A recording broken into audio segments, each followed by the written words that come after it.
Nomor 1. Jaringan gol dengan bola kempis.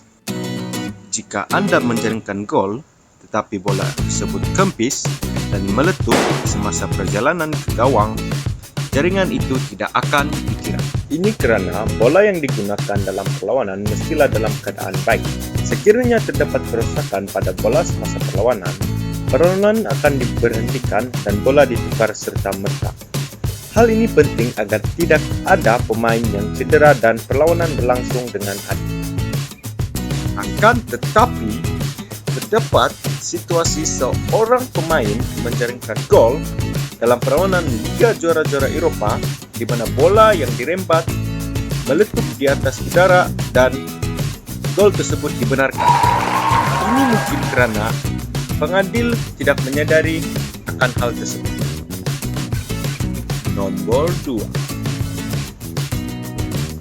Kad kuning meraihkan jaringan gol.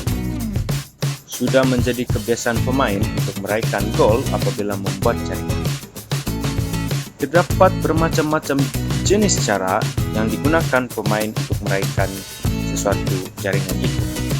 Ada yang mencium logo di baju jersey, ada yang menari, dan ada yang melakukan aksi lucu. Namun, ramai yang tidak tahu bahwa kad kuning boleh dilayangkan kepada pemain sekiranya pemain meraihkan dengan cara yang tidak dibenarkan. Bukan sahaja pemain akan diberikan kad kuning, malah jaringan gol mungkin akan dibatalkan. Contoh cara-cara yang dilarang adalah membuka baju jersey, memanjat pagar stadium, dan membuat gerak isyarat yang tidak baik. Membuka baju jersey adalah cara dilarang yang sering dilakukan oleh pemain, termasuklah pemain populer seperti Ibrahimovic, Cristiano Ronaldo, dan David Beckham. Nomor 3. Kad merah sebelum perlawanan bermula. Seperti yang kita tahu, layangan kad kuning sebanyak 2 kali atau 1 kad merah ketika perlawanan sedang berlangsung akan menyebabkan pemain dibuang padang. Namun sebenarnya, pemain juga boleh dibuang padang walaupun perlawanan masih belum bermula. Sebagai contoh, jika Anda melakukan perkara yang dilarang seperti mengeluarkan kata-kata kesat kepada pengadil atau pemain lawan ketika sesi memanaskan badan, pengadil mempunyai hak untuk mengusir Anda dari padang dan tidak dapat beraksi. Perkara ini pernah berlaku kepada Patrice Evra, di mana beliau diarahkan keluar padang dan tidak dibenarkan bermain selepas menyerang seorang penonton ketika sesi memanaskan badan pada tahun 2017. Nomor 4. Pemain yang ditukar boleh keluar di mana-mana sahaja. Undang-undang ini merupakan undang-undang baharu. Undang-undang yang baharu ini membenarkan pemain yang sedang bermain keluar di mana-mana sahaja jika ditukarkan agar mereka tidak mempunyai alasan melengah-lengahkan permainan. Sebelum ini, mana-mana pasukan yang bertindak untuk menukarkan pemainnya, pemain di atas padang perlu keluar mengikut arah di mana pemain gantian berada. Kebiasaannya, pasukan yang sedang mendahului dan berpotensi untuk menang pada saat akhir akan menukarkan pemain mereka pada saat-saat akhir permainan. Pemain yang ditukar berada di atas padang akan berjalan perlahan untuk menuju ke arah pemain gantian. Ini dibuat bagi melengah-lengahkan masa permainan. Keadaan seperti ini akan menyebabkan ketidakpuasan hati dan akhirnya membawa pertengkaran di antara pemain kerana pasukan yang satu lagi perlu mengatur gerak bagi menjaringkan gol secepat mungkin. Nomor 5. Tidak memerlukan pemain menjaga di benteng tendangan bebas. Sebelum ini, kebiasaannya pemain penyerang akan berada di benteng jika sesuatu sepakan bebas atau free kick diberikan kepada sesebuah pasukan lawannya. Teknik ini dibuat bagi mengelirukan dan membuat suasana kelam kabut pada pasukan berkenaan. Hal ini dapat memberikan peluang bagi pemain yang membuat sepakan bebas untuk menjaringkan gol.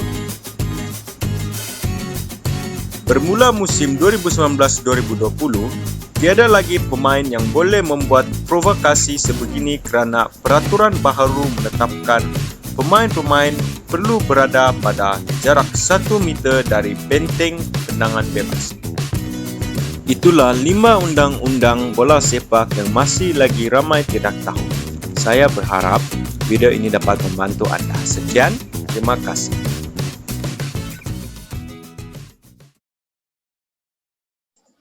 Hai guys, saya akan beritahu korang tentang peraturan-peraturan rare yang terdapat kat dalam bola sepak. Iaitu yang pertama, tak boleh skor dari drop in. Bila apabila player lontar dan masuk ke dalam gol, referee patutnya akan memberikan corner kepada pasukan lawan. Contoh ada satu permainan di mana pada ketika itu Aston Villa main. Terus tu ada tu pada masa tu keeper dia orang inclement dan player Aston Villa ni dia throw in dan bola tu tak sampai pun, tak kena pun keeper, tapi bola tu masuk gol. Tapi pada masa tu referee tak memberikan sebarang corner atau apa-apa tindakan dan mengira itu sebagai on goal. Tapi yang mana ini tak patutlah, maknanya patutnya corner pada pasukan lawan. Kemudian peraturan yang kedua ialah keeper tak boleh sentuh tangan, tak boleh sentuh bola dengan tangan apabila dia dah release bola tu dengan tangan dia. Contohlah, keeper ni dah pegang bola, lepas dia pegang bola, dia lepaskan bola tu, lepas tu dia pegang balik. Tu tak boleh. Tu patutnya referee akan berikan indirect free kick lah dekat kotak penalti. Okay, peraturan yang ketiga ialah bergaduh sebelum match start. Tu ada satu contoh pada perlawanan Man United dulu, waktu tu Evra main. Evra, ada satu fans ni dia ejek Evra lah, dia suruh Evra balik, jangan main, buatlah video ke apa ke, jangan kacau-kacau Evra dalam situ. So Evra mengamuk lah, apa lagi. Lepas tu Evra bergaduh dengan penyokong tu, terus dia kena kad merah sebelum perlawanan start lagi. Jadi jangan start dengan 10, dalam main 90 minit permainan tu dengan 10 pemain dia. Jadi itulah. Peraturan yang terakhir ialah back pass kepada keeper. Back pass kepada keeper ni boleh guna kaki saja, sebab kan bila orang press kan, defender tu tak ada orang nak pass kan, jadi dia ada keeper seorang. Kalau dia nak pass keeper tu, dia tak boleh guna bahagian badan lain dan dia boleh guna kaki dia. Kalau tak, dia akan dikenakan penalti lah, sebab tak bukan penalti lah, dia, kalau dia luar penalti, keeper akan, referee akan bagi free kick atau mana-mana posisi dia lah. Itu saja daripada saya.